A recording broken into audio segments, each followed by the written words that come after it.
very much. The Browns, when you look at their history, they do have a uniquely great ability of bailing on things way before they should. Bailing on things before letting them develop. But I feel like they have given Baker time to develop, and they're just not trusting him at all. But I think in these next few weeks, we're going to see whether or not Baker should play as their starting quarterback after this year. Because think about this. After this week, I believe he plays Baltimore. Then he has a bye week. Then he plays Baltimore again. That is a tough team to play despite what happened last week with the Dolphins. But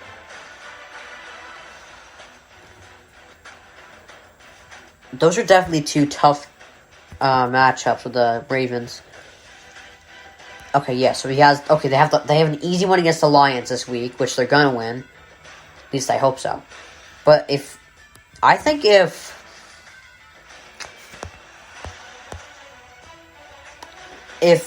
Baker beats the Ravens 2 times in a row, that's a huge step in the right direction.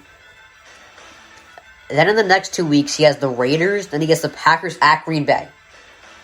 All right, if he can beat the Packers at Green Bay, that's a statement. That is a massive statement. But I think in these next 4 weeks, if he goes 3 for 4, if he wins 3 of his next 4, I think he's in a good spot. So you got Ravens twice, then the Raiders and Packers. So after the Lions this week, I think if he beats the Ravens twice, and then he beats one of the Packers or Raiders, he's in a good spot. Alright, so Kyler Murray says that he is pretty close to returning from an ankle injury versus the Seahawks. And honestly, last week I said he could sit it, and he could sit the game, and they'll be fine. Clearly I was wrong, because they got destroyed by the Panthers. But it's weird, because I would really just rely on whatever he's saying. If he's saying he feels 100% and that he can play him, because you want to get him back in there as soon as possible, but you also don't want to rush him back, because if you rush him back, you increase his chance of furthering his injury. So, but I think if he says he's 100% and can play, why would you sit him? He's Kyler friggin' Murray. Alright, if he says he can play, I'm sure he can play. Alright, so Steve Kerr confirmed that Klay Thompson started 5v5s during practice this week. So that means one thing. He's almost coming back. Which means one thing. Trouble for the NBA, because the Warriors are already friggin' 13-2 or whatever it is. 12-2? Okay, 12-2. They're about to be 13-2 because they're playing my Cavs, which is just not going to go over well. But oh my God, it annoys me how well they're doing. It really does. I thought they were finally done when Kevin Durant left. When Kevin Durant left and Klay Thompson got injured, I said, this is the end of the dynasty. Guess I was wrong. Huh? Guess I was wrong. Because they're coming back now. And already 12-2, they haven't even had Klay Thompson yet. And they're gonna...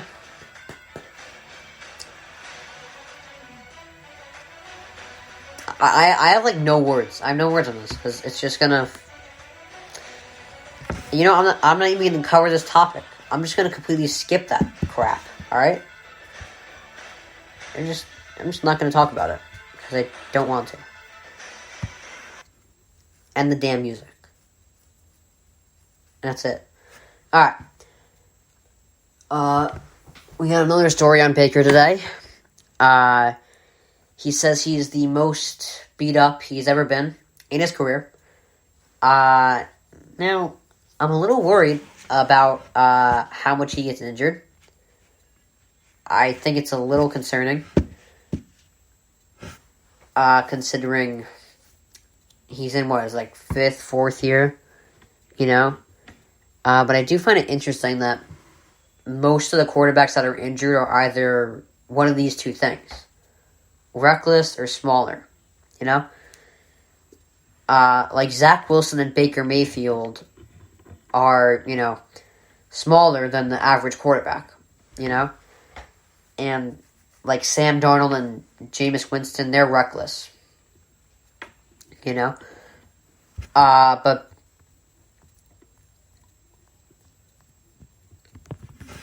Baker, I just don't think he should be getting I don't think he should be getting hurt as much. His O-line is pretty good. His O-line was the best last year. They were the highest rated O-line by Pro Football Focus. Alright, he should not be getting hit this much, and he should not be getting this injured. I mean, if he had, COVID, I wouldn't be criticizing him, but he doesn't. He's just getting injured, and he has arguably the best O-line in football. And it's not like it was just last year. It's not like they have a different O-line.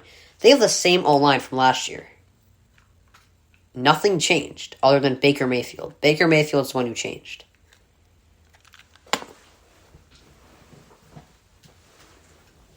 I just don't know how he's this hurt when he has an O-line this damn good.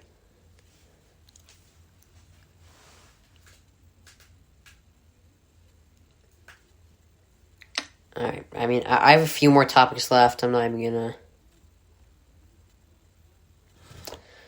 say much about it. But really, I don't know why people were overreacting to the Lakers being 8-8 right now. I really don't. It doesn't make sense to me. Because, it's not like everyone's underperforming. It makes a difference when you don't have your veteran leader on the team. The Bucks are stacked. I'm not gonna make excuses. The Lakers are still stacked. But, as I said, the Bucks are stacked too. The Bucks have the best receiving core in the league, one of the best defenses in the league, one of the best O-lines in the league. They're just stacked. But I think if Brady went out for, let's say, 3 weeks, I think the Bucks would probably go 1-2 in those 3 weeks. I don't think they'd have a winning record. The Bucks would struggle without Brady, even though they're stacked. When you don't have your veteran leader, especially a leader of Brady and LeBron's caliber, when you don't have them, it's going to affect you negatively. It's not going to have a positive effect when you don't have your veteran leader on the team. There's no getting around it. Also, we are, a third of the way through the season? Not even. I wish I could do math right now. What is it? 16 divided by 82? What is...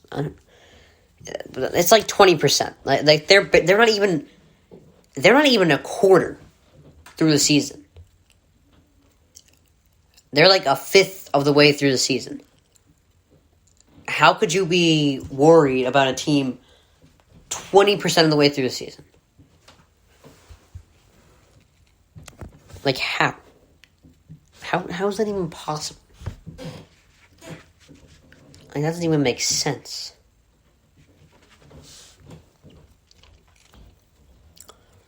Alright, I got 3 more topics left, then that'll be all. I got 6 minutes to do this. Alright. So Josh Allen is the new MVP favorite, and I would love for him to win, because he was my preseason prediction, and I have the note on my phone to prove that I did say Josh Allen will win it before the season. And I said the Bills would be the best offense in the league. I said the Bills or the Cardinals, in my defense. I said the Bills or the Cardinals would be the best offense in the league. Anyway, I said Allen will be the best, will be the MVP in the league. So it would be awesome if he wins. Because that is a very hard award to predict preseason. Probably the hardest award to predict preseason. But honestly, if Brady ruins, I would be so pissed off if Josh Allen comes in second and Brady comes in first. Brady just comes back again to ruin my damn dreams. You know, he did it last year, alright? Brady, you did enough. You friggin' ended the Packers season in the most heartbreaking way possible. You've done enough, alright? You can pipe down. You're done. You got 7 rings. 3 MVPs. Do you need a 4th and an 8th? Do you need an 8th ring? The hell's the matter with you, man? Come on. Give other people a chance. God damn it. But if Brady does end up winning at the age of 44, I can tell you right now that is an unbreakable record and no one will even come close to that. There's no way anyone else other than Tom Brady will win an MVP at 44. He is the only one. Okay, so Daniel Jones. My deadline for my... because I don't really have thoughts on Daniel Jones right now. I'm like kind of stuck in the middle. I feel like by this week, I think this week will determine how I feel. Either this week or Thanksgiving week. One of these next 2 weeks, I will have a for sure answer about Daniel Jones. He plays the Bucs this week. I can tell you right now, that's a loss. So I'll probably give him another week. All right. So when he plays the Eagles on Thanksgiving, that's on Thanksgiving, right? No, it's not. All right. It's the Sunday after Thanksgiving. Okay. All right. So, on Monday of November 29th, I will have thoughts on Daniel Jones, on what I think the Giants should do with him. All right? That's the deadline. He's got until November 29th to prove to me that he is the answer for the Giants. Alright, because this week I'm not going to hold anything against him. He's playing the Bucs. It's a tough game. You know? But when he plays the Eagles, the division rival Eagles, at home, by the way, they're in New York, playing the division rival Eagles, who are not a good team. Alright? If you can't beat them, you are not a franchise quarterback. I'll keep it plain and simple.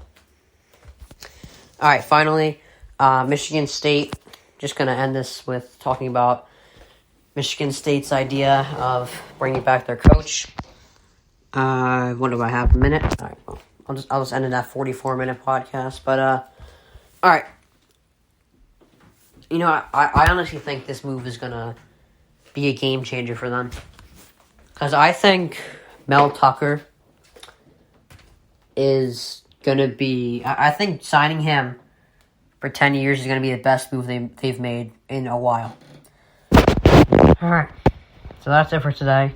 Good stuff today. This is Dylan Miller on Daily Dose of Dylan. Google Podcasts, Spotify, Spreaker, or iHeartRadio. This is Dylan Miller on Daily Dose of Dylan. Have a good day. See you tomorrow.